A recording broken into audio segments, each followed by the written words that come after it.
แล้วก็อีกอันสำคัญกองประชุมแนะนำโครงการและวางแผนบ้านเป้าหมายร่วมกับคันเมืองได้จัดขึ้นในตอนเช้าของวันที่27มังกรนี้ที่แผนกสาธารณสุขแขวงเข้าร่วมมีดร.คำศิลป์พรหมหารกรรมการภาคแขวงหัวหน้าแผนกสาธารณสุขแขวงมีบรรดาคณะกรมควบคุมพยาธิติดต่อ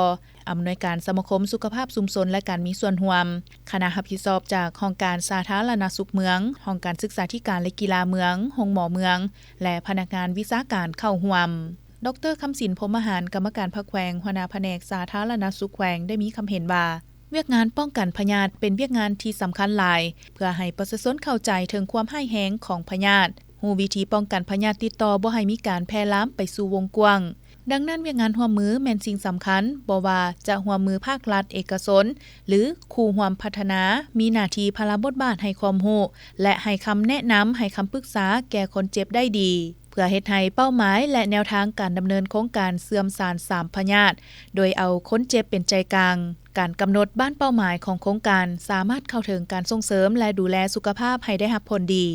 จากนั้นท่านเวียงสาครสุริโยผู้อำนวยการสมาคมสุขภาพชุมชนและการมีส่วนร่วมได้นำเสนอความเป็นมาของโครงการโดยมีจุดประสงค์แม่นเสริมขยายการเข้าถึงการบริการด้านสาธารณสุขโดยเสื่อมสารเอากลุ่มประชากรเป้าหมายที่มีความเสี่ยงและบุคคลติดเชื้อพยาธิ HIV วัณโรคและมาเลเรีย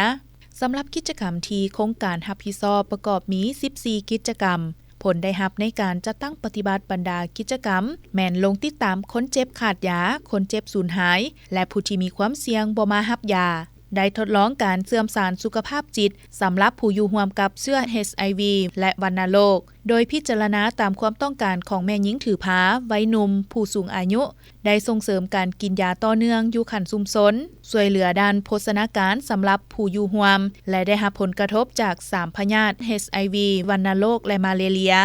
โดยการโฆษณาเผยแพร่ความรู้การเปลี่ยนแปลงพฤติกรรมของชุมชนกลุ่มเป้าหมายที่มีความเสี่ยงติดเชื้อสูงดังนั้นจึงได้จัดกิจกรรมโฆษณาแบบเพื่อนสอนเพื่อนใน25โรงเรียนเป้าหมาย